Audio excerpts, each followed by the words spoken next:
दोस्तों, लोकसभा चुनाव 2024 मुकम्मल हो चुका है। जनता का दिया हुआ फैसला सामने आ चुका है। जनता ने इस बार किसी भी दल को स्पष्ट बहुमत नहीं दिया है। स्पष्ट बहुमत शायद जनता चाहती थी कि स्पष्ट बहुमत इसलिए ना मिले कि सदन के अंदर विपक्ष भी मजबूत रहे।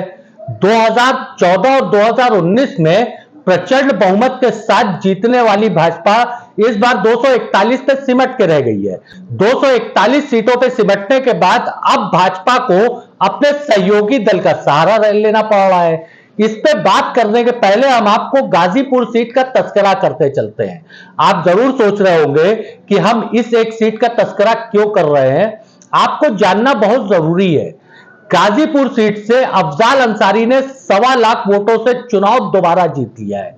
इससे पहले 2019 के चुनाव में अफजाल अंसारी, जो दिवंगत 5 बार के पूर्व विधायक दिवंगत मुख्तार अंसारी के बड़े भाई हैं, अफजाल अंसारी ने एलजी, जम्मू कश्मीर के जो अभी वर्तमान में एलजी है, उनको गाजीपुर सीट से मनोज सिन्हा को हरा करके यह सीट जीती थी। इस बार मनोज सिन्हा के बड़े करीबी रहे हैं पारसनाथ राय। पारसनाथ राय को इस बार टिकट मिला। भाजपा ने टिकट दिया और अफजाल अंसारी के खिलाफ उतारा। उसके बाद मुख्तार अंसारी की डेथ का मामला जो था, ऐसा लगता था, लोगों को कयास ऐसे लगने लगे कि शायद अफजाल अंसारी कमजोर पड़ेंगे। मगर अफजाल अंसारी जिस प्रचंड वोटों से जीते हैं, यह शिकस्त कहीं ना कहीं भाजपा को एक लंबे वक्त तक सलाएगी। अफजाल अंसारी एक तरफा चुनाव पहले राउंड से ही जीतते दिखाई दिए और आखिर में 1.25 लाख वोटों से यह चुनाव जीत गए। अब आते हैं केंद्र सरकार पे कि केंद्र में किसकी सरकार, अब की बार सौदेबाजी की सरकार। स्पष्ट समझ में आ रहा है क्योंकि जनता ने किसी को स्पष्ट बहुमत नहीं दिया। 2014 और 2019 में प्रचंड बहुमत पाने वाली मोदी और शाह की भाजपा को इस बार जनता ने 241 पे समेट दिया है। अब भाजपा को सहारा है अपने घटक दल, एनडीए के घटक दलों का, जिसमें मुख्य रूप से एनडीए के घटक दल टीडीपी है, तेलुगु देशम पार्टी, जिसके चंद्रबाबू नायडू प्रमुख है, और नीतीश कुमार है जो बिहार के मुख्यमंत्री हैं। नीतीश कुमार और चंद्रबाबू नायडू के साथ चिराग पासवान ने बड़ा कमाल इस लोकसभा चुनाव में किया है। मगर उसी तरीके से जिस तरीके का अखिलेश यादव के साथ राहुल गांधी ने उत्तर प्रदेश में कमाल किया, उत्तर प्रदेश में जिस तरीके से भाजपा को शिकस्त मिली है, यह एक बड़ी शिकस्त है जो लंबे समय तक भाजपा को जो है खलेगी। और भाजपा इसके ऊपर मंथन करेगी कि आखिर इतनी शिकस्त हमको मिल कहां से गई। जैसे फैजाबाद सीट, इसको लेकर के ट्रोलर्स काफी ट्रोल कर रहे हैं, वोटर्स को काफी खरी खोटी सुनना पड़ रहा है। मगर वोटर्स अपना फैसला दे चुके, मतदाताओं ने अपना फैसला दे दिया, आवाम ने अपना जजमेंट दे दिया, हो चुका है। एक शेर बड़ा खूबसूरत सा है राहत इंदौरी साहब का कि सियासत में जरूरी है रवादारी, समझता है वो रोजा तो नहीं रखता मगर हां इफ्तारी समझता है। शायद ऐसा ही कुछ केंद्र में बनने वाली सरकार के लिए आपको देखना पड़े। कुछ इसी तरीके की स्थिति रहेगी। ये टीडीपी के चंद्रबाबू नायडू वही है जो इससे पहले अपने एक भाषण में प्रधानमंत्री नरेंद्र मोदी को आतंकवादी कह चुके हैं। वही प्रधानमंत्री नरेंद्र मोदी ने भी कुछ खास इनके लिए कमी छोड़ी नहीं थी और अपने ससुर को पीठ में खंजर भोंकने वाला भी कहा था। एक तरफ जब टीडीपी के चंद्रबाबू नायडू ने प्रधानमंत्री को, जब एनडीए के घटक दल थे, एनडीए इन्होंने छोड़ा और प्रधानमंत्री को उन्होंने जो है आतंकवादी शब्द के लिए कहा।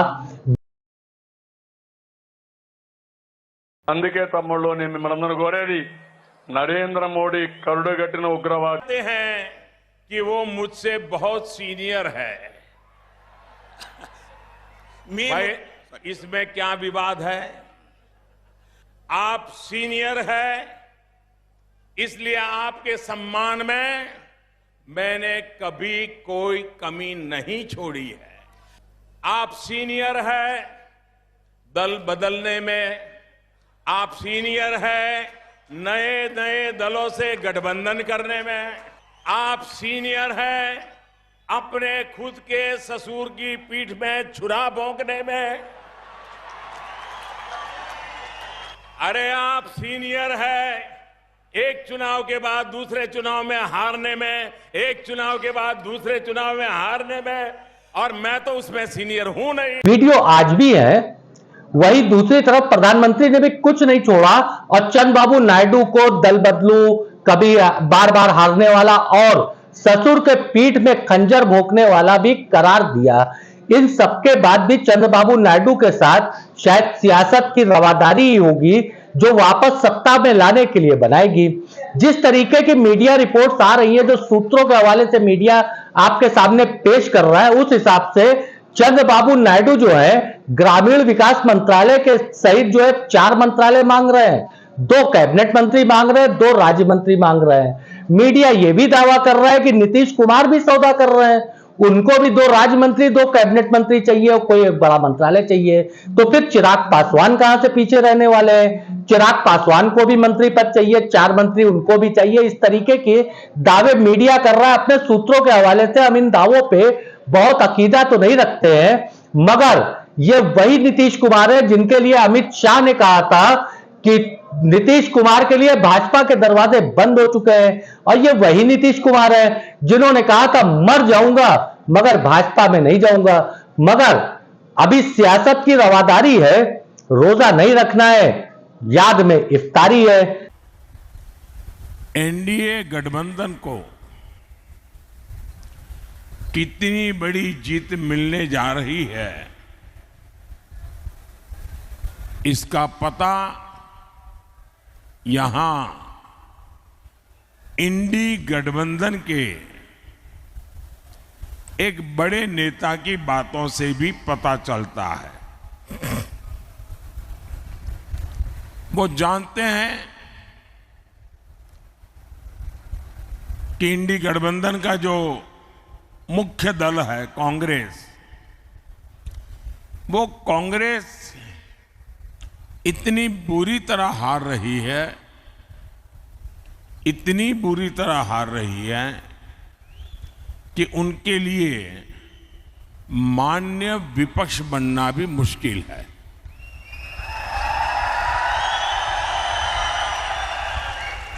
और इसलिए यहां के जो नेता है इंडी अलायंस के, यहां मतलब नासिक के नहीं, महाराष्ट्र के, उन्होंने सभी छोटे छोटे दल जो है, इन दलों को ये सुझाव दिया है कि चुनाव समाप्त होने के बाद इन सभी छोटी पार्टियों ने कांग्रेस में मर्जर कर देना चाहिए, यानी अपने अपने शटर बंद कर देने चाहिए, क्योंकि उनको लगता है कि अगर ये सभी दुकानें उस दुकान में मिल जाएगी तो शायद इतना नंबर हो जाए ताकि वो मान्य विपक्ष बन जाए। ये हाल है इनका। सत्ता बनाने के लिए सौदेबाजी चल रही है, इस बार सौदों की सरकार। तो मुझे बताइए, जिन लोगों के 3 अंकों में लोकसभा सीट जीतने के लाले पड़े हो, क्या ये इंडिया अलायंस वाले सरकार के दरवाजे तक भी पहुंच सकते हैं क्या?